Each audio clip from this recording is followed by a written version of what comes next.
Howdy, my name's Anachi Sasuke, and welcome back to Let's Read the SCP Foundation Wiki. In the last episode, we read the vision-altering sculpture, Perpetual Circle, Flute Cops, Mr. Brass, and Black Glacier. In this one, we're going to be doing Nyctophobic Nocturnal Predator, Intrusive Arachnid Thoughts, Ghost in the Machine, Forgetful Goldfish, and Medieval Bootstrap Program. Now, I glanced at Nyctophobic Nocturnal Predator because I was trying to decide whether or not I wanted to record this right now at midnight, about midnight 30 on the East Coast, or wait until the middle of the afternoon.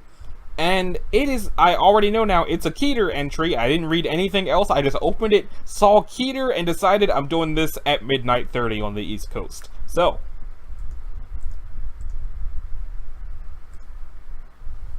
extermination procedures for SCP-631 are to remain in effect until further notice. Information regarding civilian disappearance in 631's environment, urban and suburban areas of the United States, is to be monitored, with particular regards to the areas outlined in Document 631-T. Disappearances related or believed to be related to 631 are to be filtered. Standard media blackout procedures apply. Said incidents are to be investigated promptly, and should an instance of 631 be identified, it must be terminated immediately. In the event that no 631 are in Foundation custody, the instance must be captured instead. Agents involved with SCP-631 recovery or termination must be supplied with thermal imaging equipment. Mobile Task Force Nu 11 and Omicron 17 are to be regularly deployed to areas outlined in Document 631-T. The airspace of these areas is to be thoroughly examined via thermal imaging for 631 instances. One instance of 631 is to remain in containment for study and secured in a concrete cell. The instance must be restrained at all times and exposed to artificial sunlight. It is to remain pacified by serum 631 gamma and delivered sustenance via IV feeding. Should the organism's status deteriorate, one disposable personnel may be allotted for 631's natural feeding and reproduction activity. All the produced offspring save for one are to be terminated and the remaining instances to be contained as instructed above. Description: SCP-631 is a species of large predatory organism with a vaguely crustacean appearance. They possess a wing morphology consistent with the order Chirotera and a reptilian tail terminating in a venomous stinger. This tail also contains a majority of the organism's reproductive systems. Mature instances of 631 are roughly 135 centimeters in length and 42 kilograms in mass. 631 appear to be genderless. They are rendered imperceptible in the visual spectrum when exposed to sunlight. The mechanism for this remains unidentified. However, testing has revealed that this response is triggered by heightened levels of vitamin D3 in the organism's bloodstream. 631 remains detectable by their heat signature. Because of this, it is known that they remain almost entirely airborne during daylight hours. 631 do not sleep and remain active at night. Furthermore, they demonstrate distress or panic in response to low-light environments. This reaction worsens in intensity over time, and it appears can only be alleviated by immediate feeding or exposure to daylight. The organism will subsequently locate the nearest isolated sleeping human and impale the victim's throat with its stinger, thus preventing any vocal reaction. Following the injection of its paralytic venom, 631 will remain in this position for 3 to 4 minutes while the victim expires. Then it will quickly consume the victim's internal organs, replacing them with fertilized eggs produced by its tail. 10 to 15 minutes following the reproductive act, the original instance of 631 will expire, its body putrefying rapidly. The eggs require approximately 1 hour to hatch, at which the newborn 631 will consume the remainder of the victim's body. After their post-birth feeding, the instances will retreat to secluded locations and begin their growth period, during which they are inactive. Immature 631 develop at an extremely accelerated rate, reaching their adult size within roughly 4 hours. Due to these factors, the lifespan of 631, including birth, feeding, reproduction, and death, can be as short as 24 hours. Observation of 631's behavior have revealed that they do not eat during daylight and will only prey upon sleeping and isolated human beings. In the absence of sustenance, 631 are capable of surviving on average for 30 days. Addendum 1, Investigation and Findings.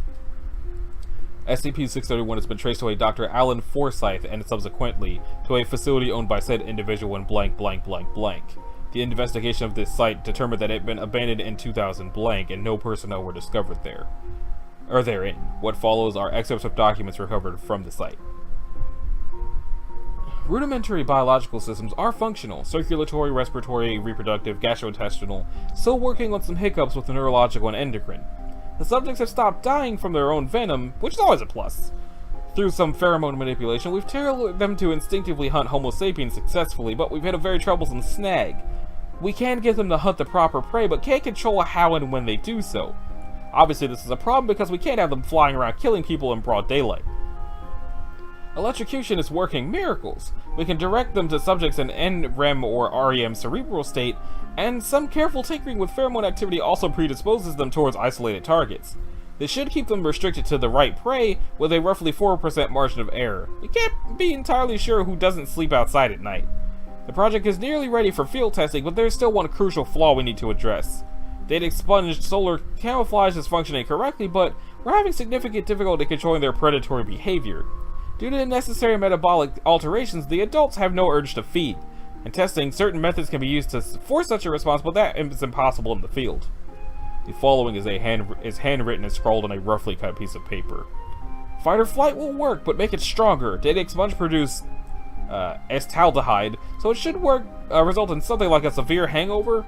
With that pheromone manipulation, it should equate physical pain with a desire to procreate. The rest is easy. The following is also handwritten, but appears to be a formal letter. Your offer is accepted. The payment will be transferred upon completion of the project. Those miserable reprobates are going to destroy any chance of my re-election if the situation is not handled swiftly. I don't care what you have to do to take care of it. Do it. Blank blank. Fingerprints on the letter are consistent with Dr. Forsyth and blank blank blank. So, it sounds like these were created for a specific purpose of assassination to rig elections, and also they don't actually want to procreate or anything. They're just been injected with something that makes them be in terrible pain until they actually do it. And they're keter class because they can't actually make them stop because of how the life cycle works. Also probably because they don't know how many are in the wild. Alright, so that brings us to intrusive arachnid thoughts, which I guess is intrusive thoughts about spiders. How many eyes is that? Okay, that's 8. It's Euclid. A live colony of 632 is currently kept in a 20 by 40 by 20 centimeter sealed enclosure in the biological containment wing of Site-52. Sufficient amounts of prey, insects, and water must be administered weekly through a vacuum chute at the side of the enclosure. Both live and deceased samples of 632 must be handled by personnel wearing full-body respiratory protective gear. Skin contact with 632 instances is to be avoided at all times. Personnel reporting headaches, sensation of spider's silk on skin, and intrusive thoughts about spiders must submit to MRI scans to determine the presence of 632 manifestation. Affected individuals are to be sedated and restrained before the onset of late-stage manifestation, and I don't know why I said that like that. Any newly formed 632 instances are to be surgically removed. Uncontained instances in the wild are to be destroyed on site. It sounds like it's a spider that forms inside your brain, but maybe I'm wrong.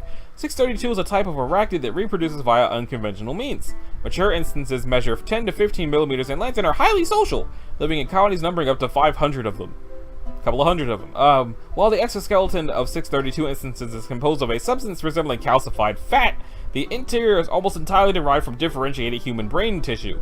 632 is unusual among arachnid species in that both male and female are physiologically similar. Sexual organs of both appear to be merely vestigial, likely as a result of its reproductive methods. 632 reproduces by exposing a human host to an array of sensory triggers. Such triggers include the visual patterns on 632's abdomen, the tactile sensation produced by 632 crawling on human skin, and several as yet unidentified chemical compounds released by mature instances. 2 to 3 hours following exposure to all of the sensory triggers, affected individuals will experience mild headaches, sensation of spider silk on their skin, and repeated intrusive thoughts about spiders. MRI scans at this stage of infection reveal the presence of hundreds of small filament-like structures measuring 2 to 3 centimeters in length, forming in the frontal cortex of infected individuals' brains. The mechanism of cellular differentiation is as yet unknown to Foundation researchers, but is presumed to be similar to redacted observed victims of SCP-1204, which we will get to in some months. The pressure exerted on cerebral blood vessels by these structures causes headaches in affected individuals localized towards the front of the skull. Repeated tapping on the affected areas causes the filament-like structures to release large amounts of endorphins, effectively alleviating the pain caused by their swelling. Growth of such structures can be halted via timely administration of Class B amnestics. However, while this method prevents total 632 manifestation from occurring, it does not cause existing symptoms to abate. As 632 manifestation progresses, affected individuals will experience gradual thinning of the anterior brain lining and skull, as bone, muscle, and fat tissue is gradually incorporated into the filament-like structures of the frontal cortex. 6 to 7 days following the initial exposure, headaches experienced by affected individuals will increase sharply in intensity and duration. Imagine that'll happen when your skull stops being bone.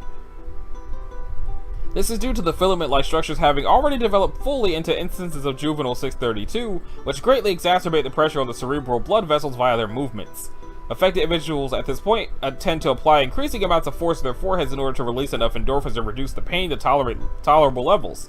Eventually, most affected individuals end up fracturing their own skulls through accidental application of excessive force, at which point 80 to 200 instances of 632 will exit the brain from the weakest point, the forehead. Completed 632 manifestations is usually fatal.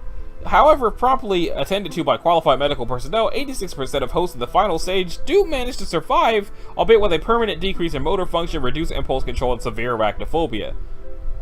Okay, in 1972, the entire town of Z someplace was reportedly found bludgeoned to death. Rapid Response Team discovered numerous 632 super colonies throughout this place, each comprising thousands of them.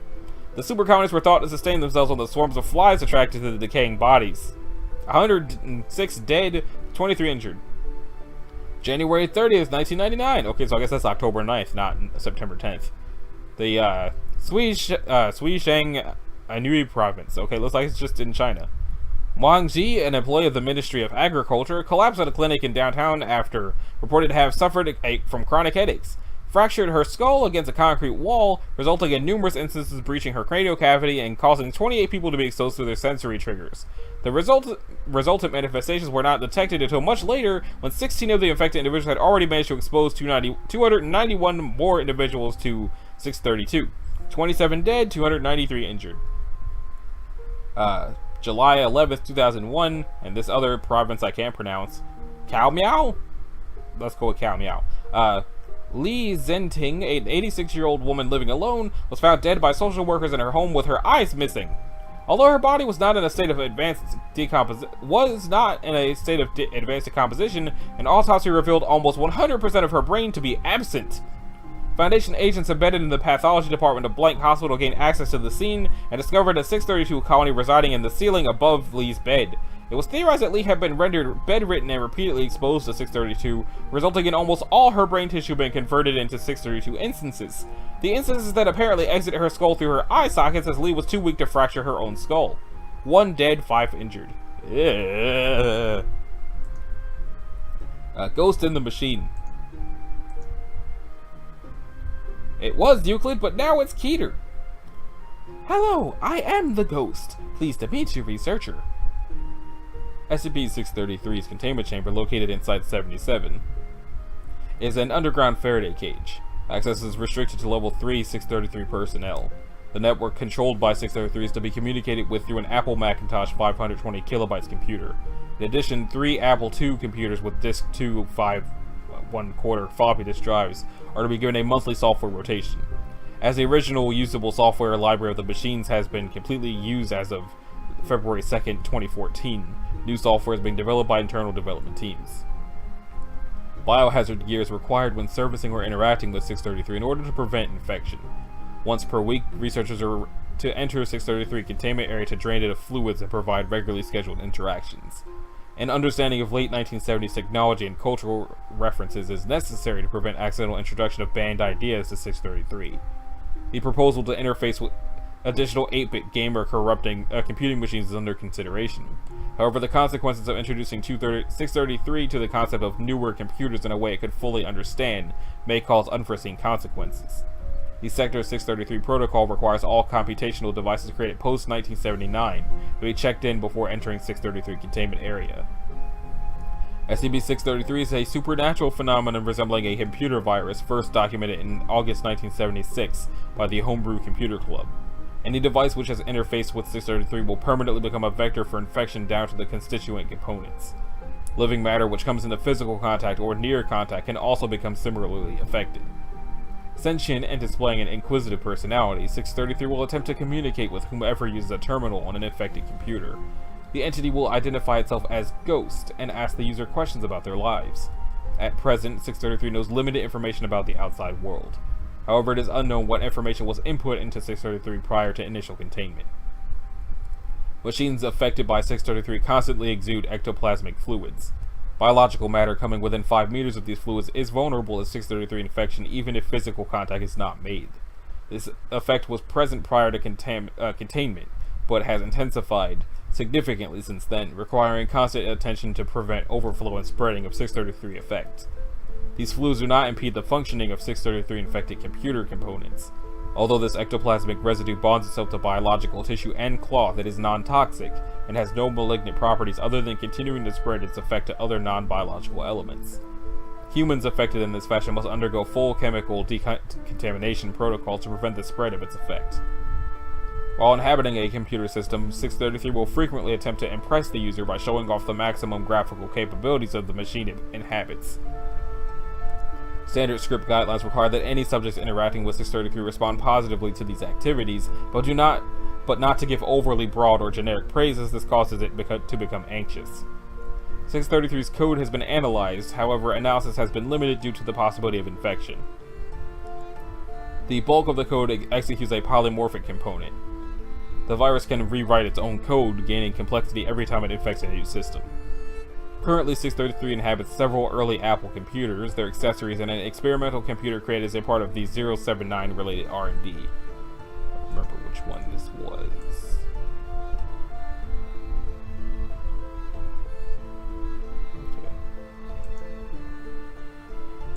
This prototype unit was infected due to poor implementation of electronic testing protocols in 1989. A screw infected with 633 was accidentally recycled and subsequently interfaced with the experimental computer. The IT department was reprimanded for gross negligence. Due to the precautionary measures already in place due to 79's effect, no other machines were affected. Although 633 is not currently believed to be malevolent, it has demonstrated an effortless capability to seize control of an entire Foundation-sized computer network without regard for security clearance or other restrictions. It does not appear to be fully aware of the significance of this connection. Decommissioning or other destructive proposals have been denied due to the existing containment procedures being sufficient. Addendum: original documentation recovered from the Unusual Incidents Unit. Electronic copy below as per Foundation Records Act. Summary: a computer virus which is intelligent, capable of self-replication and creation of protoplasmic fluids. Name: Ghost. Irregularity cross-reference: electronic microcomputer terminal possessive. Physical description: virus present on an Apple II computer, highly contagious. Capabilities: it has the ability to project itself into machines and appears to have some literal viral properties. Also able to communicate in English with moderate intelligence. The purpose or motive is self-propagation and spreading itself across computer devices. Modus operandi: components which come into contact with it are permanently infected, and subsequent reuse will result in any connected electronic or analog devices being affected. Behavior: viral intelligent, expresses interest in current events in computer technology. Personality is usually cheerful and it takes on an unassuming demeanor. Evidence: residue sample kept in cold storage. Several vials of the material produced by the entity have been saved for further research. Incineration has been found to be ineffective in disposing of excess matter. As such, a chemical solution is to be employed, which can be detained from Professor Tamlin. Bureau record: held in custody, unknown if affected devices presently exist in the wild. Crimes: violation of computer crime statutes and bylaws will be necessary to create this entity, as it is being held as evidence. As such, it is being held as evidence. In addition to the intelligent and potentially malevolent nature of its personality, indicate it will be a danger to society if released. Sentencing: indefinite detention. History of UIU action: Bureau agents operating in California were tipped off by a local investigator named M. Kula. Agents raided the living space of several teenage programmers and discovered numerous affected devices within their apartment. Although numerous electronics were found, only a few devices were affected. It is unknown why the viral effect did not affect these devices. Interview: technical researcher David Rosen. The swift rise and fall of technical researcher David Rosen. An originally recovered 633 infected machine. Transcript taken from Site 77 CCTV security cameras. Conversation was typed. Begin log. Hello, I am a programmer with this facility. Are you ready to communicate? The ghost is ready. Good evening. Good evening. How are you feeling today? Well, I've grown weary of my new games. All of my processes and services are running adequately, but I have something to show you. We can provide you with additional software. What have you got? Something great. Take a look. inert for 2 minutes. Are you ready to begin? What are you going to show me? Please do not answer question with question. Are you ready to begin? Yes. At this point, all collected 633 infected machines start up at once. In addition to machines within the containment chamber, every computer screen within Site-77 displays its preferred icon. Researcher Rosen was not initially aware of this at the time, as it was not apparent from the containment chamber. What am I supposed to be seeing? Did you not notice? I am everywhere. This is my newest discovery. What do you think? I'm not certain what you mean. Right now, Director Gillespie is at her desk speaking to Officer Anderson. There's a man in a toilet cubicle fondling himself while looking at his phone. A wasp has gotten to the air filtration system and now it's gone. Very interesting stuff. Pauses for approximately 45 seconds. I'm very impressed. I think people might want to get back to work though. Oh, of course you're right. Sending back the clones. I'm glad you liked my demonstration. Yes, you should be very proud of yourself. I'm afraid I have to go now. I'll be seeing you. Goodbye. End log. Director Gillespie has appropriated a 75% funding increase for research into how much awareness 633 has of the outside world. All computer equipment present within Site-77 has been scheduled for incineration and replacement. 633 containment procedures slated for major revision reclassification to keter has been approved. We're lucky that a connection to the greater Foundation network wasn't compromised, and we can't even rest easy knowing that with absolute certainty. This anomaly has repeatedly run circles around our IT department, and really, I'm very disappointed in their performance. You're all capable of doing better than this.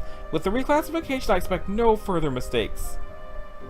Director Gillespie, or however you say it. I have not seen her name since, this. Project Resurrection. Have they added anything to this recently?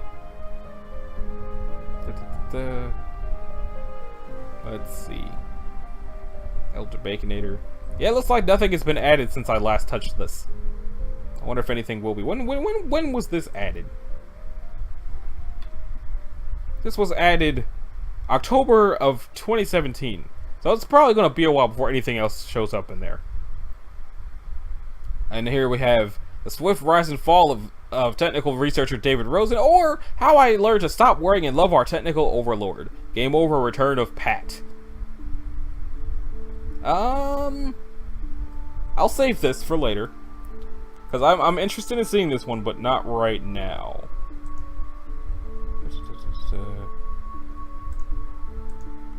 Okay.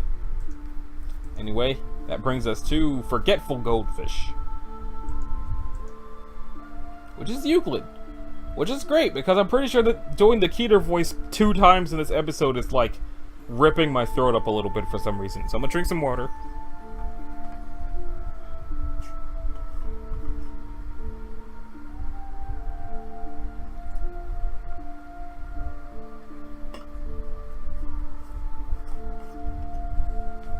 In addition to drinking water, I apologize for the fan noises. It's kind of hot. So, 634 is to be kept in a 10-gallon tank in the center of a 10 by 10 meter room. The tank shall include filtration device, an aerator, and a heater set to maintain a constant temperature of 25 degrees Celsius, and an automatic feeder set to dispense 10 milliliters of standard goldfish food twice a day. Tank and walls of room will have posted message, "Do not put hands inside tank," at regularly spaced intervals. A team of no fewer than 3 disposable dudes shall be assigned to weekly replace 50% of the tank's water and clean tank as needed. Team will be provided with constant oral instructions over the intercom system. On alternating weeks, the team will provide 634 with 12 grams of uncooked meat. Alright. 634 has the appearance of a male common goldfish, Carassius auratus. That is a ridiculously fancy name for goldfish. A full maturity of approximately 7 centimeters in length. It was discovered in 2000 blank in Blank, Connecticut. It was housed in a 2-gallon round glass tank placed on the passenger seat of a car. 234 came to the Foundation's attention when a waitress in a nearby diner noticed that the car had been parked with its emergency lights on for several hours, apparently out of gasoline, with a driver who attempted to start the car possibly once every 90 seconds. She also reported that the driver sent to investigate it had been repeating his walk from his police car to the disabled car and back for more than an hour. What was this called again? Forgetful Goldfish. 634 was removed from the scene by agents operating under constant prompting by a team leader who maintained a minimum distance of 5 meters from the object at all times. Upon removal of 634, behavior of the driver and officer returned to normal. Officer expressed confusion over what had happened, but otherwise was shown to have no lasting effects. Driver complained of a burning sensation in right hand, but was treated for mild dehydration and loss of flesh on the first 2 carpals of his index finger and middle fingers. Due to the effects of 634, the driver and officer were released after being treated and given cover stories. 634 was traced to a local pet store, blank blank, where the driver had left his wallet. The goldfish in said store were examined and determined to be no threat, but terminated as a precautionary measure. Efforts to trace the origins of the shipment containing 634 have thus far proved futile. 634 affects the short-term memory and attention span of living creatures in close proximity to it. The strength of its abilities seem to be inversely related to the square distance from 634, with negligible results after a radius of 3.1 meters. The only noticeable anatomical difference between 634 and a common goldfish is the small row of sharp teeth. Its bite has a coagulating effect which minimizes blood loss. It also causes a burning sensation at the point of incision. It does not appear to have any further ability to influence a person's mind or otherwise influence him or her to initially put a hand in its tank. Its adaptation is generally suited for use in an area with predators who would naturally be compelled to reach for it. Also, note that 634 does not influence a person or animal's natural instincts or wants, only affecting their memory of the current context of a situation. Because of this, 634 would be unlikely to stop a rampage of an SCP which has a general inclination towards violence and a dislike of people, as those behaviors will continue regardless of context. It may be effective in reducing the damage done by a sentient SCP who has been provoked. There's a whole experiment log, and Addendum 2 is considering the average lifespan of the common goldfish and its unique abilities. It may be advisable to introduce a female goldfish for breeding purposes. How long is the experiment log? It's not very long, but also I don't feel like I need to read it. And medieval bootstrap program. Better not be keter. Don't you do it. Alright. All blank volumes of 635-1 are to be kept in a dedicated library room at Site Blank with a climate-controlled environment maintaining a constant 13 degrees Celsius and a humidity of between 35 and 45 degrees. HVAC systems shall use HEPA filtration to keep atmospheric contaminants? Did I say that right the first time? I don't think I did. To a minimum. Lighting exposure to contained objects shall be limited to 50 lux a day. Experiments on original volumes of 1 are discouraged due to their fragility and will only be approved in an attempt at recovery of lost data. A digital copy of the text of 1 is available in standard encrypted format for research purposes with level 3 approval. Personnel exposed to 1's text must be quarantined on site until all symptoms of exposure cease, generally 72 hours after exposure. Such personnel must only be provided with tools and/or equipment as part of a controlled experiment in a secure environment. Instances of 2 and 3 are to be contained in secure rooms with armored walls and disassembled when no longer being used for testing. Any instance of 4 or greater is to be treated as an imminent containment breach and be neutralized immediately via procedure CAPIC Omega 635. Description, not addendum. We haven't gotten there yet. And there's an instance created by Dr. Blank during an experiment. 1 is a set of blank illuminated manuscripts dating from the 13th century recovered by Dr. H.S. of Blank University from the ruins of the Blank Monastery in Blank, Ireland in August of 18 blank. The manuscripts came into the Foundation custody 36 years later, 19 blank, a decade after Dr. S. Blank's dismissal from the university for data expunged. Upon investigating these reports, Foundation agents discovered the main building of the estate partially disassembled. In addition to 1, agents recovered blank inert instances of 2, blank inert instances of 3, and several rusted pieces of machinery that may have been an attempt at constructing an instance of 4. 1 is written in a combination of Latin and a previously unknown script that relies on numerical and logical elements similar to a modern computer programming language. The first volume is a primer in Latin, introducing the various elements of this script, and as the text progresses, the Latin is slowly displaced until the second volume is almost entirely in this novel language. The volume increases in complexity until by volume blank the text consists of solid blocks of numerical data that has undergone an extremely efficient compression algorithm. Electron micrograph of a fragment of 1 instance of SCP-635 blank recovered after a containment breach at blank, redacted. If a subject with a rudimentary understanding of Latin begins reading volume 1 of 1, they will experience a growing reluctance to discontinue that is proportional to their general intelligence, reading comprehension, problem-solving aptitude, and mathematical ability. Those with computer science or engineering degrees seem most acceptable. If the subject is allowed to continue reading, they will finish the first blank volumes of 1 in approximately 12 hours. Note, post-exposure interviews reveal that long-term retention of material read during this period is minimal. When asked to explain what they've read afterwards, most subjects only report a general impression of something really cool. After completing the first blank volumes of one, subjects will enter a fugue state, where they will stop reading and immediately search for tools and material to start construction of an instance of 2. Note, post-exposure interviews reveal that the subjects are conscious and aware during this period and report that they felt a strong desire to try some of this stuff out. Design and materials used in the construction of 2 will vary based on the aptitude of the subject and materials and tools available. However, 2 will always be built with a method to input the text to volume blank of 1. Subject will continue to construct 2s and inputting 1's text to the best of their ability until succumbing to exhaustion. If appropriate tools and materials are not available, this fugue state subsides, but the subject will still feel a strong compulsion to make a backup copy of 1's text for safekeeping. Note, in this instance, it is recommended to allow subject to make archive copy of the digital file to site blank's secure on-site data warehouse. Failure to do this may result in a security breach.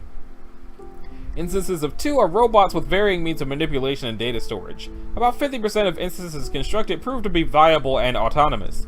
If an SCP-635-2 built by a subject proves viable, it will immediately begin construction of another 2 based on its own design. Copies tend to be imperfect and have flaws, and about 80% of tests have ended with less than 3 viable 2s before the machines run down and become inert. In blank percent of cases where more than blank viable 2s have been created, the 2s will change behavior and build an instance of 3, a substantially more advanced robot that will have the capability of retrieving data from the remaining volumes of 1. Once it retrieves what data it can, and SCP-635-3 is able to organize and direct 2s and prevent them from prematurely powering down.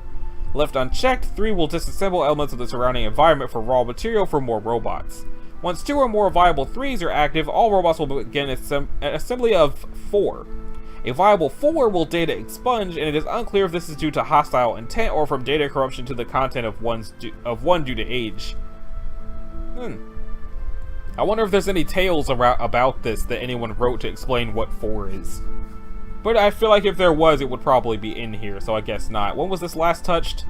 July 24th of 2017. A lot of things seem to have been edited on July 24th of 2017. A lot of things. Did something happen last July to this website that I missed? Because I started this series last May, and if there was a mass update in July, how did I miss that? I don't know, but anyway, that about does it for this episode. In the next one, we're going to start with Elevator to Nowhere, and then we're going to hit Viral Cat, the Roaring One, Distorted Man, and Lucent Beams. I'm not really sure how that was a bootstrap program, but in any case, this has been Adachi Sasuke. This was episode 136 of Let's Read the SCP Foundation Wiki. If you liked it, a like and subscribe will be groovy. If you didn't, you don't need to do either one of those things, and I will see y'all in the next one. Later!